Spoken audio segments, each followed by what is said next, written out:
Assalamualaikum warahmatullahi wabarakatuh. Alhamdulillahi rabbil alamin. Wassalatu wassalamu ala ashrafil mursalin wa ala alihi tayyibin wa ashabihi al-ghuril mayamin wa man tabi'ahum bi ihsanin ila yaumiddin. Ashhadu an la ilaha illallah wahdahu la syarika lah, waliyus salihin wa khaliqul khalqi ajma'in. وأشهد أن محمدا عبده ورسوله النبي الأمين. قال تعالى: يا أيها الذين آمنوا اتقوا الله حق تقاته ولا تموتن إلا وأنتم مسلمون. سبحانك لا علم لنا إلا ما علمتنا إنك أنت العليم الحكيم. اللهم علمنا ما ينفعنا وانفعنا بما علمتنا وزدنا علما يا عليم. أما بعد فإن أصدق الحديث كتاب الله وخير الهدى هدى محمد صلى الله عليه وسلم وشر الأمور محدثاتها وكل محدثة بدعة وكل بدعة ضلالة وكل ضلالة في النار. kaum muslimin, kaum muslimat, al-hadirin wal hadirat, jamaah salat subuh Masjid At-Taqwa Induk As-Sakinah Al-Mawaddah Pekanbaru, dan saudara-saudari para pecinta ilmu dimanapun berada. Alhamdulillah, kita bersyukur pada Allah Subhanahu wa ta'ala. Pagi ini kembali Allah mudahkan kita untuk melangkahkan kaki menuju rumah Allah ini, melaksanakan salah satu kewajiban sebagai mukmin, yaitu salat fardu subuh berjamaah. Lalu kita lanjutkan sejenak duduk dalam majlis yang mulia ini, majlis ilmu. Mudah-mudahan Allah Subhanahu wa ta'ala menjadikannya dalam catatan timbangan kebaikan kita pada hari kiamat, dan Allah Subhanahu wa ta'ala berikan pada kita semangat untuk mengamalkan ilmu yang kita pelajari. Kemudian salawat dan salam senantiasa kita ucapkan untuk kekasih kita, junjungan kita Muhammad alaihi salatu wassalam. Mudah-mudahan kita semua selalu diberi taufik oleh Allah untuk bisa mencontoh dan menirunya, dan semoga kita dan keluarga kita, anak keturunan kita juga mencintai Nabi dan membuktikan kecintaan dengan mengamalkan sunnah-sunnahnya. Dan kita berharap kepada Allah Subhanahu wa ta'ala dan memohon kepadanya agar kita nanti dan keluarga kita semuanya termasuk orang-orang yang kita cintai mendapatkan syafaatnya pada hari kiamat kelak, dan kita dikumpulkan bersama para nabiin, wasiddiqin, wasyuhada'i, wassalihin. Kaum muslimin dan muslimat, kembali pagi ini kita bersama kitab Lum'atul I'tiqad Al-Hadi ila Sabilir Rasyad sampai pada halaman 54. Pagi ini kita akan memasuki sifat yang ketujuh, yaitu firman Allah Subhanahu wa ta'ala terhadap orang-orang kafir. Wa qawluhu ta'ala fil kuffar, halaman 54. Wa qawluhu ta'ala fil kuffar wa ghadiballahu alaihim. Allah marah kepada mereka. Allah marah dan murka kepada mereka. Nah, apa saja yang bisa mendatangkan kemarahan Allah? Yaitu segala hal yang dilakukan, segala hal yang dilakukan yang bisa mendatangkan murka Allah itu adalah seluruh larangan-larangan jika dikerjakan. Secara umum, apapun yang dilarang oleh Allah maka dikerjakan, seperti kesyirikan, seperti perbuatan-perbuatan zalim, keburukan, maksiat kepada Allah Subhanahu wa ta'ala, itu adalah perbuatan yang bisa mengundang murka Allah Subhanahu wa ta'ala. Berkata Syekh Saleh Al-Utsaimin, as-sifatus sabi'atu, sifat yang ketujuh di dalam ayat surah Al-Fat ayat 6 tadi adalah al-ghadab. Wa ghadiballahu alaihim, yaitu sifat al-ghadab. Al-ghadab min sifatillahi. Beliau menjelaskan al-ghadab yaitu marah atau murka, min sifatillahi as-sabitati lahu, sifat yang ditetapkan bagi Allah. Apa dasarnya? Bil kitabi was sunnati wa ijma'is salaf, Sebagaimana pada pertemuan sebelumnya, selalu pada setiap sifat dalilnya, dasarnya adalah Al-Quran, As-Sunnah, dan Ijma' As-Salaf. Qala Allah Ta'ala fi man qatala mu'minan muta'ammidan, Allah Subhanahu wa Ta'ala mengatakan kepada yang membunuh orang-orang beriman dengan sengaja. Wa ghadiballahu alaihi wa la'anah. Ya, Allah Subhanahu wa Ta'ala marah kepadanya dan melaknat. Ya, wa la'anah. Nah, di sini ada kata wa ghadib, yaitu al-ghadab ats-tsabit lahu. Allah sendiri menetapkan bahwa Allah yang marah kepada yang membunuh orang-orang beriman secara sengaja. Nah, dalam bab ini tentu sekali lagi sikap kita adalah mengimani apa yang disebutkan Allah dan menetapkan apa yang ditetapkan oleh Allah Subhanahu wa Ta'ala. Ikhwatal kiram rahimakumullah, masuk kepada dalil yang kedua. Wa qala an-nabiy sallallahu alaihi wasallam, innallaha kataba kitaban, sesungguhnya Allah telah menetapkan, menulis ketetapannya, indahu fauqal arsy, telah menulis ketetapan di sisinya di atas aras, inna rahmati taghlibu ghadabi. Masya Allah, sesungguhnya rahmatku, kata Allah, mengalahkan marahku. Maka subhanallah, hadhihi min ni'am, ya, nikmat-nikmat yang luar biasa. Allah maha rahmah, maha pengasih. Maka jemputlah kasih sayang Allah dengan mengamalkan perintah, mengerjakan perintahnya. Jemput kasih sayang Allah Subhanahu wa Ta'ala dengan berbuat ihsan, berbuat baik, ya, dengan segala apa yang diperintahkan Allah Subhanahu wa Ta'ala. Jemputlah rahmat Allah Subhanahu wa Ta'ala dengan peduli kepada sesama, berinfak, bersedekah, menolong orang-orang yang susah, memberikan bantuan kepada yang membutuhkan. Lakukan itu semua. Rahmat Allah Subhanahu wa Ta'ala lebih luas, dan rahmat Allah Subhanahu wa Ta'ala mengalahkan murkanya dan marahnya. Hadithun muttafaqun alaih. Ini menunjukkan Allah bahwa, ya, sesungguhnya Allah Subhanahu wa Ta'ala memiliki sifat rahmah, dan juga ada al-ghadab yang menetapkan siapa? Nabi alaihi salatu wassalam. Ada dalil yang ketiga, ijma'. Wa ajma' as-salafu ala thubutil ghadab. Para ulama salaf bersepakat, telah ijma' menetapkan al-ghadab lillahi, bagi Allah. Berdasarkan apa? Al-Quran dan Sunnah. Fayajibu itsbatuhu min ghairi tahrifin, maka wajib untuk menetapkan sifat itu min ghairi tahrifin, tanpa kita rubah-rubah maknanya, ya, tanpa kita palingkan kepada makna yang lain, wala ta'tilin, tanpa kita menolak. Al-ghadab bagi Allah enggak mungkin. Allah tidak marah, Allah tidak murka. Wala takyifin, dan tanpa kita mengatakan bagaimana marahnya Allah. Tidak perlu kita cari seperti apa. Yang perlu kita lakukan adalah bagaimana, ya, mendapatkan kasih sayang Allah. Tidak perlu dicari dan bagaimana tentang murka dan marahnya Allah Subhanahu wa Ta'ala. Wala tamthil, tanpa kita memisalkan, ya, mempermisalkan ghadab Allah dengan siapapun. Wa huwa ghadabun haqiqiyyun yaliku billah, seperti mana yang sudah kita katakan tentang wajhun haqiqiyyun yaliku billah. Sebagaimana tentang tangan, yadun haqiqiyyun yaliku billah.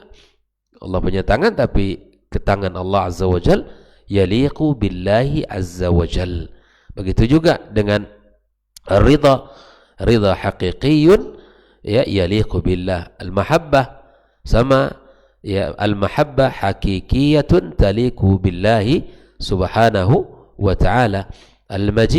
Maji'un hakikiyun, ya, lillahi subhanahu wa ta'ala, taliku billahi azza wa jalla. Begitu seterusnya, ya, seluruhnya.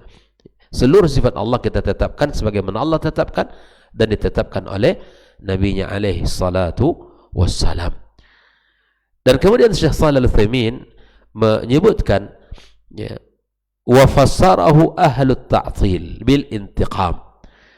Namun orang-orang al-mu'attilah yang menolak sifat Allah ini menafsirkan kata ghadab dengan al-intiqam, dengan siksaan, dengan siksaan.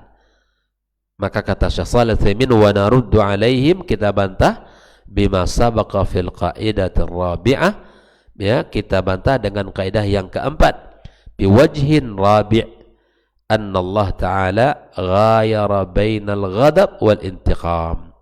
Kita katakan, apa bantahnya? Pertama, apa yang kalian katakan khilaf az-zahirun nusus. Yang kedua apa? Kita katakan cara kalian menyelisihi cara salaf. Yang ketiga apa? Kalian tidak memiliki dalil yang sahih tentang ini. Nah, di sini ikhwah fillah, Allah Subhanahu wa taala membedakan antara ghadab dengan intiqam. Membedakan antara marah dengan siksaan. Lihat dalam surah Az-Zukhruf, Allah katakan, falamma asafuna, ya, tatkala mereka itu membuat kami murka, marah, kata Allah, intaqamna minhum, baru Allah Subhanahu wa taala, ya, kami siksa mereka, kata Allah, intaqamna minhum. Faja'al al-intiqam natijata lil ghadab. Jadi siksaan itu buah daripada marahnya Allah. Fadalla ala annahu, ya, bahwa dia tidak sama. Ikhtal kiram rahimakumullah.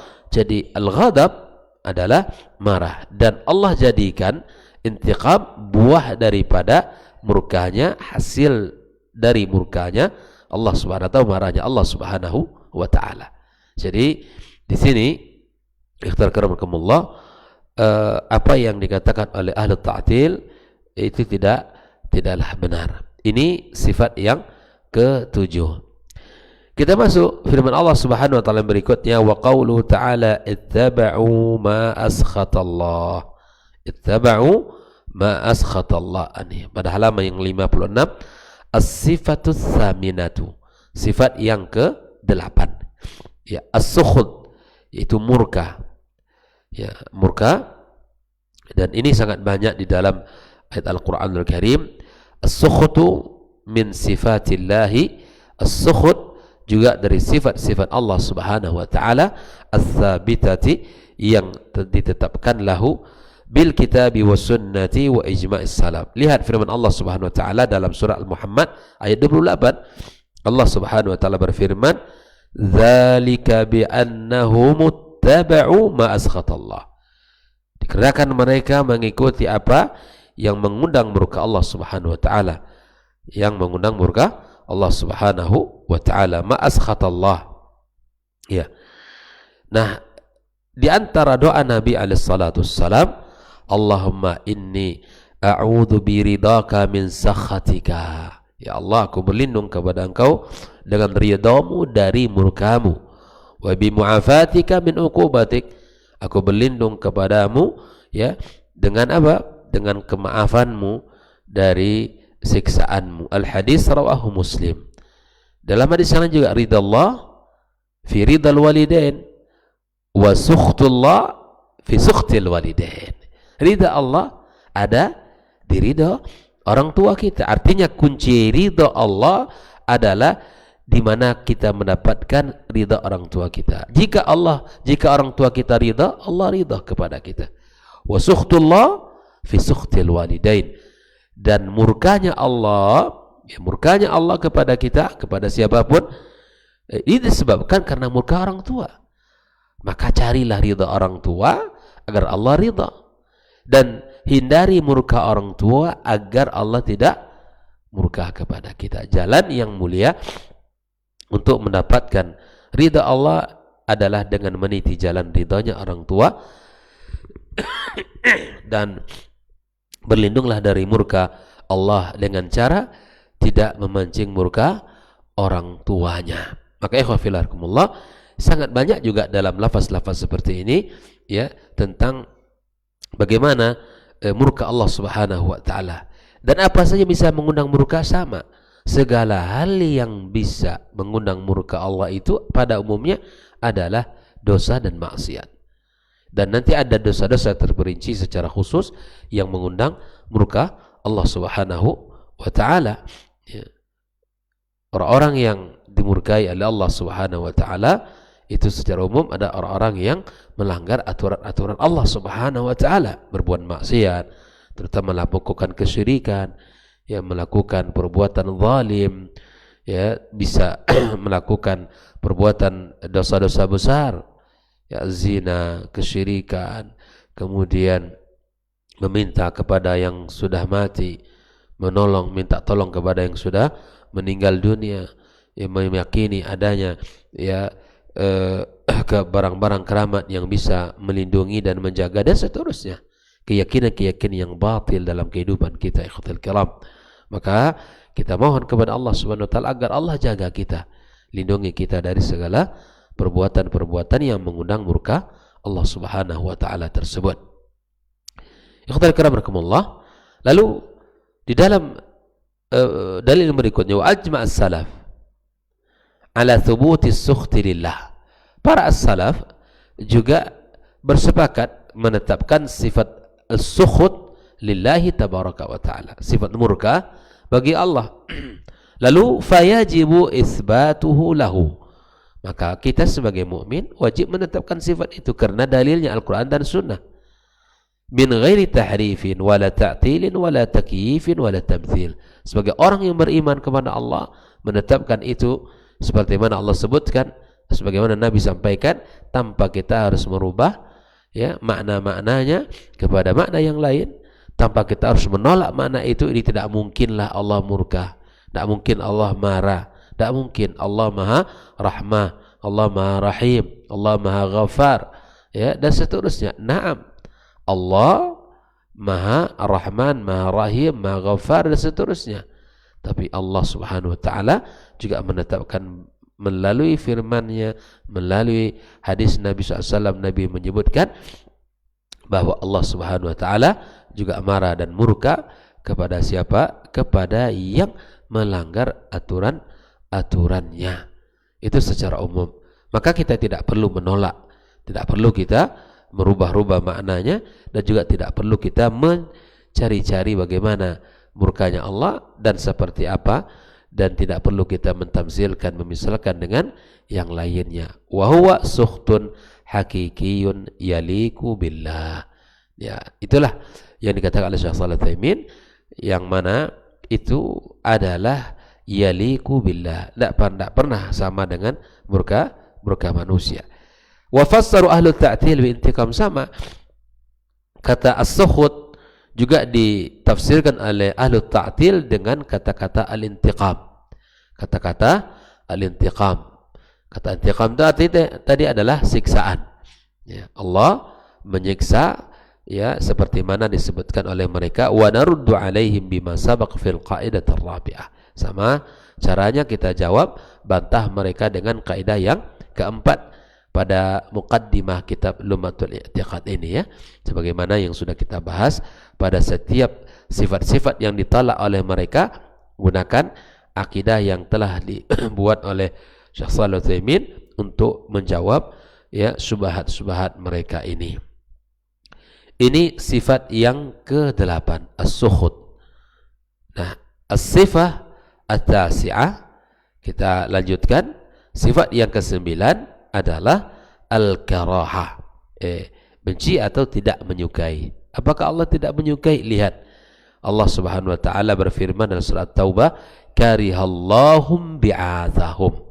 Allah tidak menyukai, ya, tidak menyukai disiplin, ya, tidak menyukai inbi'athahum, ya, tidak menyukai kebanyakan orang, ya, walakin karihallahum bi'athahum, ya, keberangkatan mereka, ya, Allah tidak menyukai keberangkatan orang-orang mereka, ya, orang-orang yang disebutkan oleh Allah Subhanahu wa taala dalam ayat ini.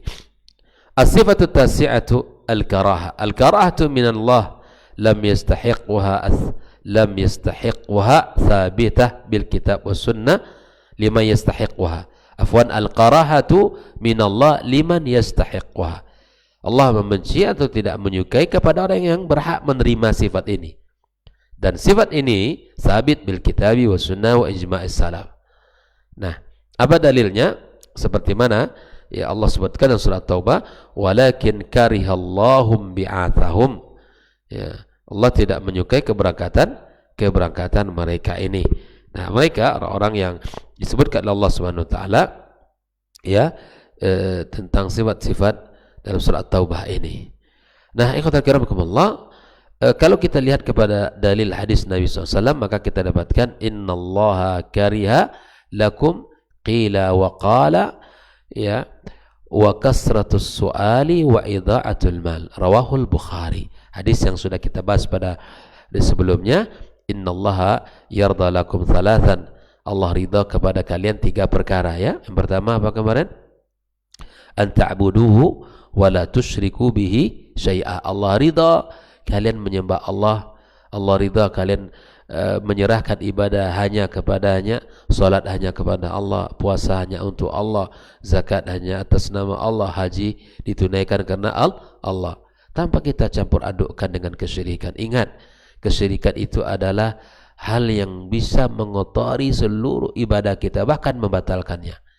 Bukan hanya mengotori, tapi bahkan membatalkan kebaikan yang kita lakukan selama ini.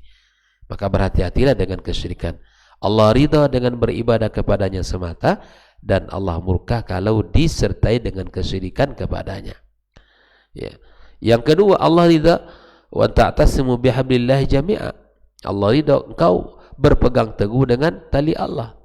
Tali Allah itu apa? Al-Quranul Karim, ya sunnah Nabi SAW, yang mana Allah Azza wa Jalla jadikan 2 panduan ini sebagai jalan keselamatan, jaminan jalan keselamatan. Nabi kita mengatakan, taraktu fikum amraini, aku tinggalkan kepada kalian 2 perkara, ma in tamassaktum bihima lan tadillu abada. Selama kalian berpegang teguh kepada keduanya, maka kalian tidak akan pernah tersesat. Adakah orang ingin sesat? Secara fitrah tidak ada orang yang sesat, tapi cara dia mencari jalan keselamatan sehingga tidak tahu, sehingga menjadi sesat, itu ada. Maka siapapun yang menginginkan jaminan keselamatan, tidak ada jalan melainkan berpegang teguh kepada Al-Quran dan kepada sunnah Nabi alaihissalatu wassalam. Pelajarilah Al-Quran dan pelajarilah hadis Nabi sallallahu alaihi wasallam, serta ya kita bertanya, kemudian kita memahami, kemudian kita mengamalkan, karena amalan itu buah daripada ilmu. Siapapun yang ingin ya merasa bahwa dia berilmu, kunci menjaga ilmu adalah mengamalkan. Ya, kunci merasa ada ilmu dengan cara mengamalkan. Ini yang kedua. Allah ridha dengan beribadah kepadanya semata tanpa kesyirikan, dan Allah ridha ya dengan berpegang teguh dengan ya tali Allah Subhanahu wa taala, jaminan keselamatan. Yang ketiga, wala tafarraqu, jangan kalian berpecah belah. Jangan kita menjadi orang-orang yang selalu bertikai, karena orang yang berpecah belah itu akan kehilangan kekuatan. Kata Allah SWT, akan hilang kekuatan dia. Berpecah belah akan menghadirkan ya kelemahan di dalam tubuh umat ini. Bersatulah di atas tauhid, bersatulah di atas agama Allah yang murni, tidak bersatu di atas lambang-lambang dan ya syiar-syiar ya masing-masing, tapi bersatulah, tegaklah di atas agama Allah yang benar berdasarkan Al-Quran dan sunnah Nabi alaihi salatu wassalam. Ini selalu diingatkan, kita tidak akan mungkin bersatu kecuali dengan cara yang telah diajarkan oleh Nabi kita alaihi salatu wassalam. Inilah 3 yang disukai Allah, yang diridai, dan 3 yang dibenci Allah. Yang 3 yang dibenci Allah dalam hadis yang sudah kita bacakan, innallaha kariha lakum qila wa qala. Qila wa qala, ya katanya begini, kata fulan, sibuk hari-harinya dengan qila wa qala. Tidak pernah dia ya mencari sesuatu yang pasti. Sibuk membaca Facebook, fulan begini, kila menceritakan fulan begini, ketemu dengan fulan, kila fulan begini, sibuk hari-harinya dengan qila wa qal, ya. Membicarakan sesuatu yang tidak penting. Apalagi di dalam kehidupan kita nanti di musim Ramadan yang tinggal hitungan hari akan menjadi tamu di hadapan kita. Lalu apakah hari-hari itu juga masih qila wa qal? Apakah hari-hari itu masih diisi dengan sibuk membicarakan ini dan itu yang tidak ada urusan dengan keselamatan kita dunia akhirat? Sibuk mengomentari si fulan dan ilan, sibuk mengomentari si fulan, sibuk untuk memberikan komentar-komentar, tapi tidak pernah dia ingat kepada kewajiban yang pokok yang harus dia lakukan. Dibenci Allah orang seperti ini. Oke. Duduk sana di meja situ berjam-jam, qila wa qala, fulan itu tahu enggak antum begini. Ya kalau sudah qila wa qala ujungnya ghibah, ya kan? Kalau sudah qila wa qala ujungnya kita membicarakan orang lain. Yang kedua, wa kasratus soal. Bertanya sebetulnya kunci ilmu. Fas'alu ahla dzikri in kuntum la ta'lamun. Tapi bertanya-tanya yang tidak bermanfaat, atau bertanya untuk menguji, atau bertanya sesuatu yang dalam cara tujuan untuk mengingkari, itu yang tidak dibenarkan. Banyak bertanya seperti mana sifatnya Bani Israel, bertanya-tanya, ya, makanya dikatakan jangan kalian banyak bertanya sehingga pertanyaan itu menyusahkan kalian. Kalau sudah perintahnya jelas, ya lihat Bani Israel kan ketika diperintahkan menyembelih Al-Baqarah, ya sudah taat saja. Bertanya lagi apa warnanya, seperti apa bentuknya, dan seterusnya. Sehingga apa? Menyusahkan mereka. Pertanyaan itu lahir dikarenakan tidak ada ketaatan, tidak sami'na wa ata'na, sehingga bertanya menjadikan sulit dirinya, menjadikan dirinya tidak melakukan, tidak mampu. Ketika Allah SWT sebut ciri-cirinya, maka akhirnya mereka tidak mampu menemukan apa yang diperintahkan. Wa kasratus soal. Ya, maka bertanya kunci ilmu, tapi bertanya untuk menguji orang yang ditanya, atau bertanya untuk tujuan mencari hila, atau bertanya dalam rangka tidak sami'na wa ta'na, itu tidak disukai oleh Allah Subhanahu wa taala. Ya, bertanya kunci ilmu. Makanya subhanallah, di antara kunci ilmu itu adalah ya lisanun saul, lisan yang selalu bertanya, tidak faham tanya, dan ini prinsip dalam agama. Tapi bertanya-tanya yang tidak bermanfaat itu juga tidak terpuji, itu dibenci dalam agama kita. Wa idha'atul mal, membuang-buang harta. Harta Allah berikan adalah nikmat, tapi untuk dipakai pada kebaikan, ya. Maka jangan dibuang-buang hartanya, belanjakan pada sesuatu yang tidak ada maslahatnya. Cari ya sesuatu yang memiliki manfaat jangka panjang, dengan cara diwakafkan di jalan Allah, diinfakkan, ditolong orang, dan diberikan kepada yang membutuhkan. Inilah yang dibenci Allah Subhanahu wa taala. Dalam hadis ini diriwayatkan Imam Bukhari dalam Kitabul Adab, bab uququl walidaini minal kabair, bahwa durhaka kepada orang tua termasuk dosa besar. Nah, wa ajma as-salaf ala thubuti dzalika lillah. Para salaf juga sepakat bahwa sifat al-karaha itu ditetapkan bagi Allah, fayajibu itsbatuhu min ghairi tahrifin. Maka wajib kita tetapkan tanpa kita merubah-rubah makna, wala ta'tilin, tanpa kita menolaknya, wala takyifin, tanpa kita mengatakan bagaimananya, wala tamsilin, dan tanpa kita menyerupakannya dengan siapapun. Wa hiya karahatun hakikiyatun minallah taliku bihi. Sifat karaha hakikiyah dari Allah Subhanahu wa taala, ya, dan tentu yaliku bi jalali Allah Subhanahu wa taala, yaliku bi jalalihi. Naam. Wa fasar ahlu ta'til al-karahata bil ib'ad. Ahlu ta'til menolak sifat al-karaha dengan mengatakan maknanya al-ib'ad, menjauhkan, ya, bukan membenci, itu artinya menjauhkan. Wa naruddu alaihi bima sabaqa fil qaidatir rabi'ah. Maka kita jawab, kita bantah perkataan ahli ta'til dengan kaidah yang keempat tadi. Yang pertama Pak Yagi, bahwa ini pendapat ini menyelisihi nas zahir nas. Yang kedua, menyelisihi cara as-salaf. Yang ketiga, tidak memiliki dalil yang sahih tentang ini. Alhamdulillah, kita selesai dalam pembahasan tentang apa? Tentang ayat-ayat sifat yang telah disebutkan oleh Al-Imam Ibnu Qudamah al-Maqdisi, sekitar 8 sifat di sini, 9 sifat ya. 9 sifat Allah Subhanahu wa taala ats-tsabit bil kitabi was sunnah wa ijma'i as-salaf. Insyaallah kita akan lanjutkan pada pertemuan berikutnya tentang zikru ba'di ahadits sifat. Setelah itu kita akan membahas pula tentang ayat hadis-hadis sifat yang warid dari Nabi alaihi salatu wassalam. Barakallahu fikum. Semoga Allah berkahi pertemuan kita dan Allah jadikan kita orang-orang yang berilmu dan mengamalkan ilmu ini, dan semoga kita termasuk orang yang faham dalam agamanya, karena harapan kita termasuk orang yang Allah inginkan kebaikan. Wallahu ta'ala alam wa sallallahu ala nabiyyina wa habibina Muhammadin wa ala alihi wa sahbihi ajma'in. Wassalamualaikum warahmatullahi wabarakatuh.